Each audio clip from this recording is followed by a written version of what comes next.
Hi, I'm YOGAROS and welcome to a wrist mobility and strengthening class. Apart from observing good posture throughout, remember that your wrists need to be healthy, especially if you're going to have a better experience in plank pose and its variations. So let's begin.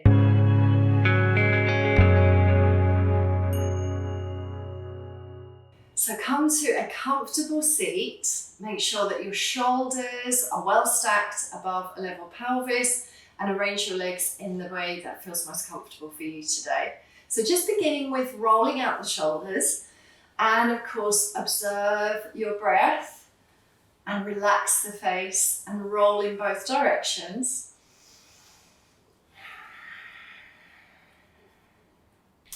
And then reach the arms overhead. Interlace the fingers, turn the palms away, and just open up a little bit of space through the ribs to facilitate the length of your spine and again to make sure that you are well stacked in your seated posture. And we're going to begin now with circling the wrists. So you might want to make small fists, tucking the thumbs inside. You can elongate the arms, make sure the shoulders are released away from the ears. And then as you circle, have a look at those wrists and make sure that you are finding circular circles. It's not as important to have a huge range of motion. What's more important is that you can feel each wrist turning with ease and fluidity. And if there's a problem, maybe bend the elbow, support that arm, and just pay attention, pay closer attention just to one of the joints so that you can really check in. And this is useful if you've got a little shadow of an injury or some health history in that particular joint. So shake out the fingers, shake out the hands, and then hook the thumbs together. I've got left thumb over right. And as you pull the arms apart, feel that action bring some strength and stability into the shoulder blades. And then reach the arms up. Nice deep breath in, pull apart again, and then exhale and spread the arms out. Come back to the center and take the right thumb over the left. Pull apart, be strong, light tone on the abdomen. Inhale as you raise the arms up. Pull apart, feel that strength into the upper back. Exhale, spread the fingers out, release the hands down. And then interlace the hands through the clasping of the fingers. And again, as you draw the palms just below the heart center, imagine the strength you can feel as you pull apart. And this creates a response not just in the upper back but also in the muscles of the chest, and you can feel some strength coming into the biceps, triceps, and then other hand on top, clasp and try and pull apart, and then press the heels of the hands together in Anjali Mudra. Reverse it down, so take the fingertips down towards the pelvis and bring the wrists into extension, and do your best to really unite all of the fingers and the wrists at the same time as you encourage that space to open in the extended wrist area. Pressing and breathing shoulder blades down the back. Okay, shaking that out, and if necessary, change your seat. So maybe halfway through, you might want to come from a kneeling pose and into seated cross leg. And then extend out through each arm.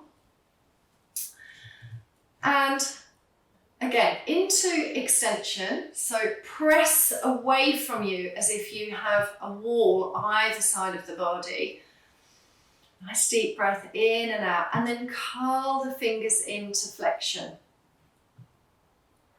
And you will find that the fascia at the front of the forearm muscles and into the front of the palm receive a lovely release. So let's do that again, maybe a little bit faster. Extend and flex. Press, breathe in, maybe exhale, curl. Press, curl, curl. And then reach the arms forward, same thing. Press away, curl and curl. Fingers curl right in towards the inner seam of the wrist.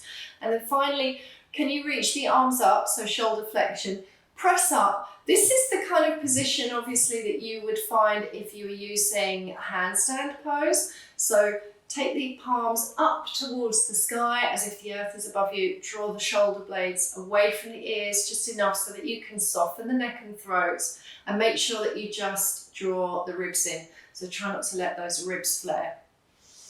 Inhale, exhale, and then circle the arms. Nice big juicy circles, both directions. Interlace again, reach the palms away, and try not to over crack those knuckles, but press out into all of the fingers, broaden the elbows, and stay here for a moment, just creating some space into those finger joints as you press up and out through the palms. Release away, and then again, make small fists. So thumbs are inside the palm, and then we're going to open and close rapidly 10, 15 or 20 times. Remember to breathe as you sit well, shoulders stacked over the hips. Take the arms out, same thing. Spread the fingers and thumbs away from the middle of the hand, and then make that small fist, thumbs inside or outside.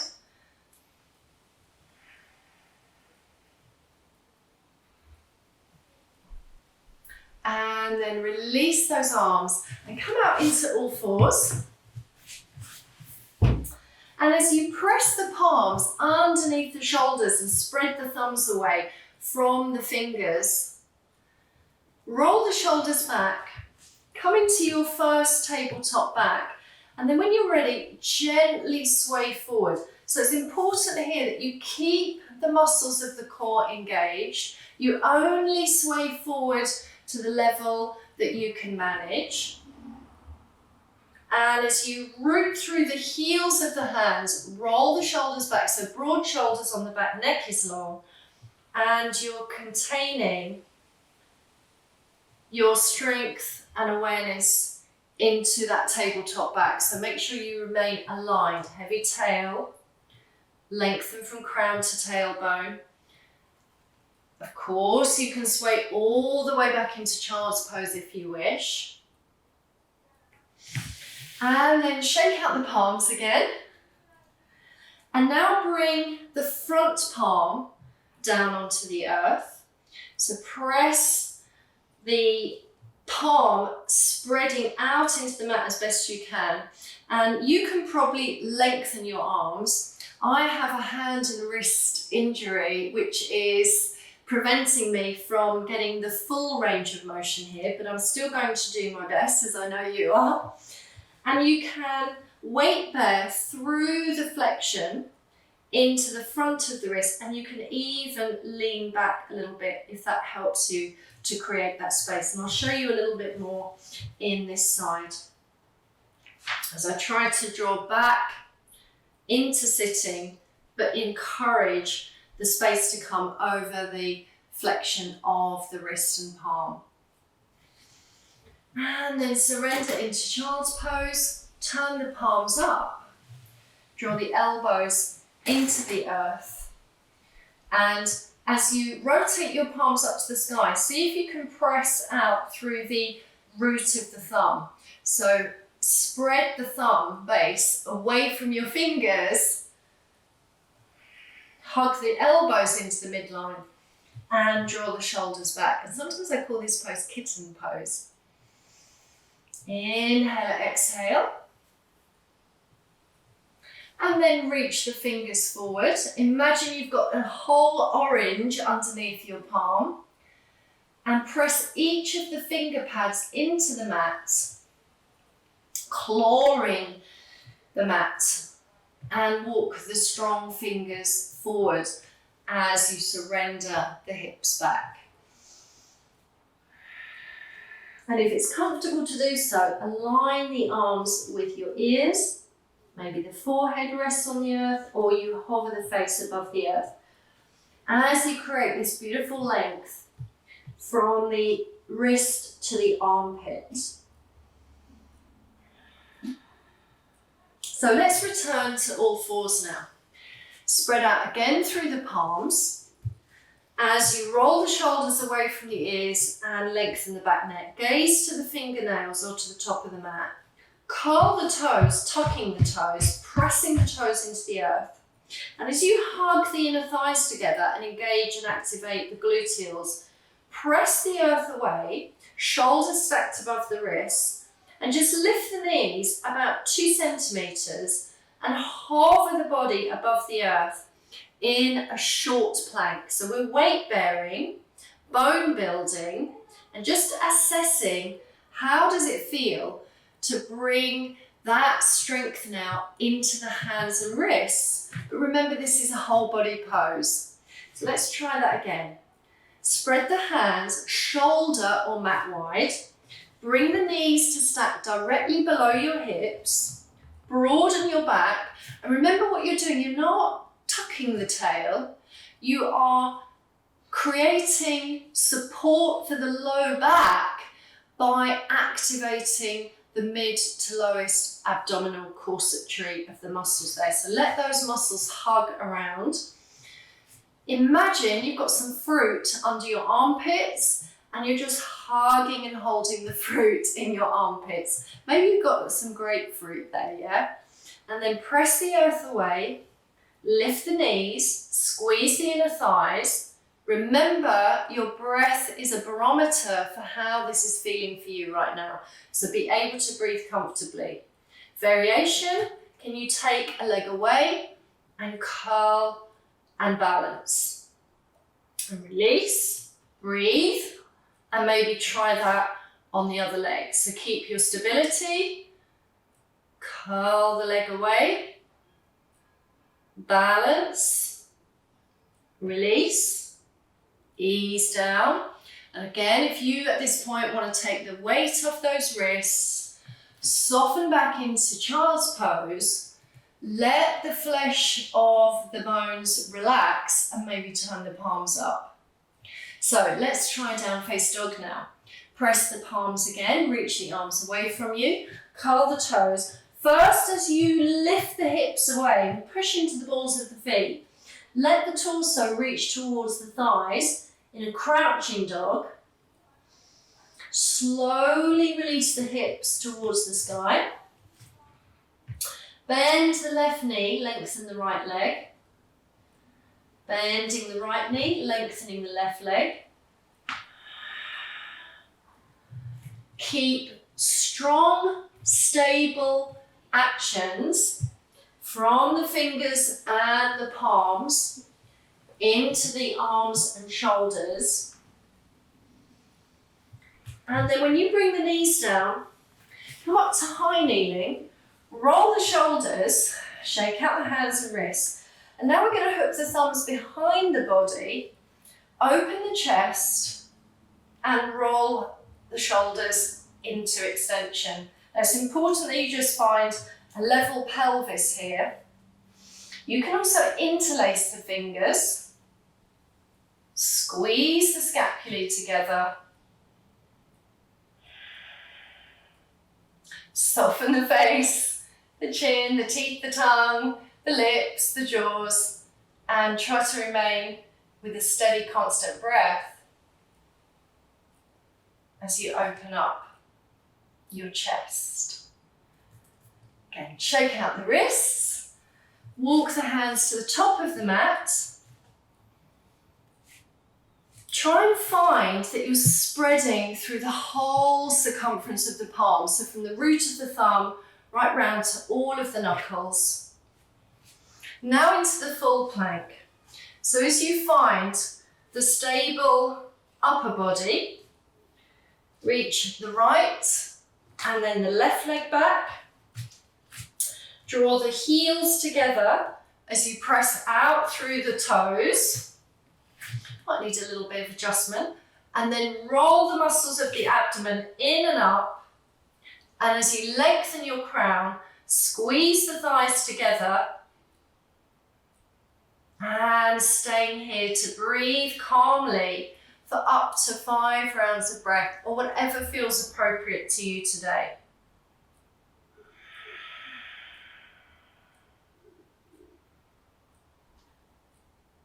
You can kiss your knees down and retain the strength of your center.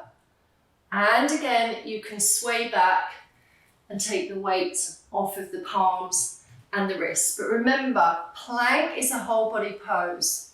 So after mobilizing and strengthening your wrists, you do want to bring your energy and awareness into the legs, into the thighs, into the shoulder blades, into the whole of your body. And in that way, you take the pressure off of those wrists. After you've completed your plank practice, come into classical yoga, child's pose if you wish, settling the forehead down onto the earth and releasing the palms towards your feet.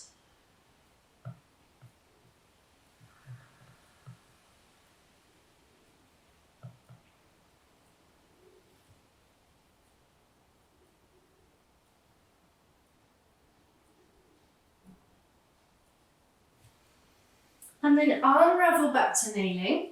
And we're going to take one more plank variation here. So again, fingers at the top of the mat, palms spreading underneath the shoulders. This time, step your feet wide of the mat. And then when you're ready, walk the legs back together. Inhale, exhale, step the feet wide, together, wide, together.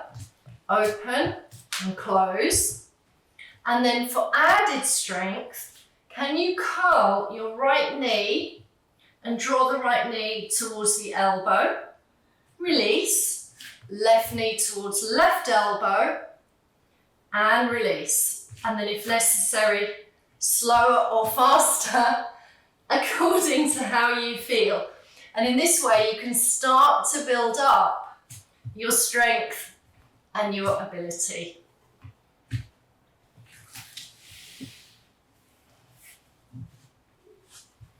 When you've completed, again, you might want to gently circle out your hands, fingers, and wrists. Take a moment to appreciate your practice. Thank you for joining me today.